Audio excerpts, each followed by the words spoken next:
Kalau sebuah negeri mau maju nih, maka prinsip-prinsip meritokrasi itu perlu dipegang, perlu diprioritaskan. Bukan satu-satunya, tapi itu harus utamakan meritokrasi itu. Kenapa meritokrasi ini penting? Kalau meritokrasi itu artinya seseorang mendapatkan promosi, mendapatkan posisi karena prestasi. Betul kan? Karena prestasi, bukan karena koneksi. Betul kan? Nah, di Indonesia nih banyak yang dapat posisi karena koneksi. Betul ya? Ya. Contohnya banyak lah. Iya. Pakai ini loh. Mau mancing-mancing. Iya. Bapaknya ke anaknya. Betul kan? Pamannya ke anaknya. Ada. Ke adiknya. Nanti mantu, nanti macam-macam. Teman-teman, meritokrasi itu prinsip utama yang harus dipegang, tapi bukan satu-satunya. Tapi untuk meritokrasi itu bisa jalan dengan baik, itu harus ada kesetaraan pengembangan. Kalau dalam suasana yang timpang, ini timpang nih, kemudian langsung diadopsi meritokrasi, maka itu melanggengkan ketimpangan. Kenapa melanggengkan ketimpangan? Ya karena yang tidak punya bekal kalah terus. Betul tidak, teman-teman? Kalau dalam suasana ketimpangan harus ada afirmasi supaya yang tertinggal secara struktural dia disetarakan, lalu baru dikompetisikan. Tapi kalau tidak diiringi afirmasi, semata-mata sekonyong-konyong meritokrasi saja, maka ketimpangan itu akan langgeng. Apalagi kalau ketimpangannya struktural.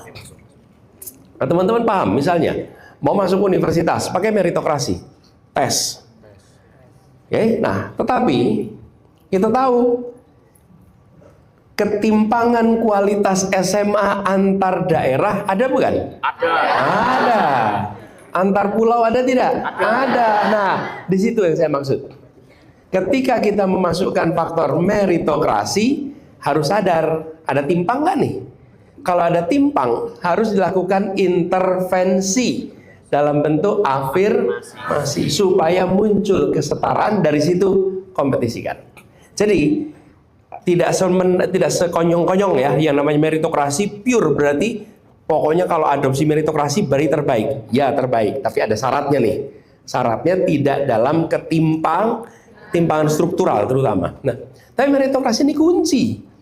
Kalau bangsa ini mau maju, ya maka yang diberi amanat yang memang kompeten.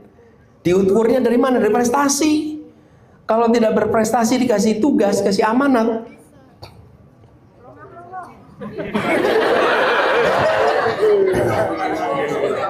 Ya nanti nggak bisa ngapa-ngapain, bukan? Iya, nah itulah sebabnya kenapa meritokrasi ini. Dan teman-teman sekalian, ketika prinsip meritokrasi ini dipegang di puncak, maka dia menular ke bawah. Tapi ketika di atas paling puncak longgar, maka di bawah lebih longgar lagi. Di bawah lebih longgar lagi. Saya pernah datang nih rombongan guru-guru dari sebuah provinsi. Mereka menceritakan, Pak, di tempat kami ini, kalau rekrutmen guru yang diangkat, guru yang diangkat dari guru P3K, diangkat, itu adalah guru-guru yang punya koneksi, yang punya hubungan keluarga. Ponaannya si Anu, anaknya si Anu, sepupunya si Anu, begitu. Kalau nggak kepala sekolah, kepala dinas disebutin gitu. Lalu ketika diprotes, Diprotes nih. Si kepala dinas, kepala sekolahnya tuh bilang, lah yang di Jakarta aja koneksi, kenapa kita nggak boleh? Coba teman-teman, ini yang saya maksud dari menular. Ketika dicontohkan kompromi meritokrasi ke bawah itu, karena itulah penting sekali menjaga meritokrasi. Dan begitu meritokrasi diterapkan, teman-teman, maka kita harus bersedia untuk mengakui hasil. Di Indonesia sebetulnya meritokrasi ini sebagian berjalan, teman-teman, sebagian berjalan.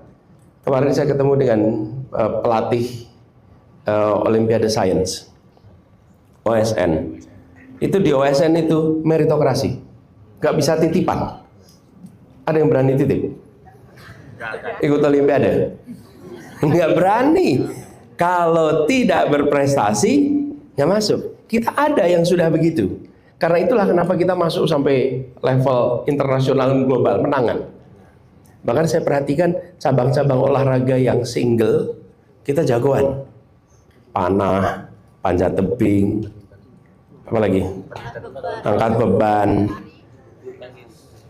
bulu tangkis. Tapi begitu berkelompok, kalah. Kenapa? Enggak, ini saya perhatikan. Kenapa? Membentuk kesebelasan 7 meritokrasi 4 titipan. Oke? Ya, 7 berdasarkan seleksi, 4 titipan.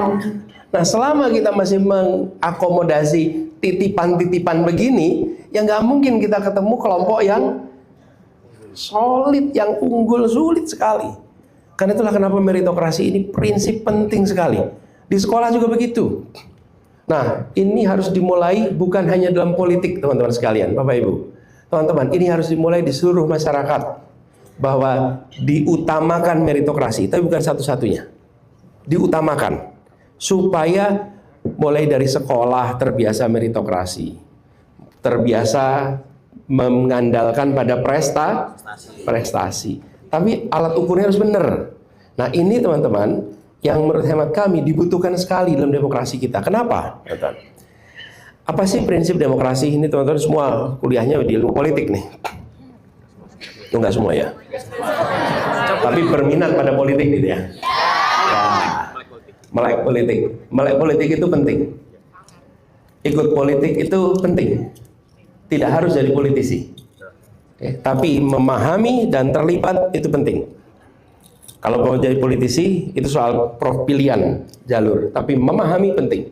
Jangan sampai kita menganggap politik itu sesuatu yang tidak perlu dipedulikan. Karena nanti dampaknya ke UKT. Iya. Benar.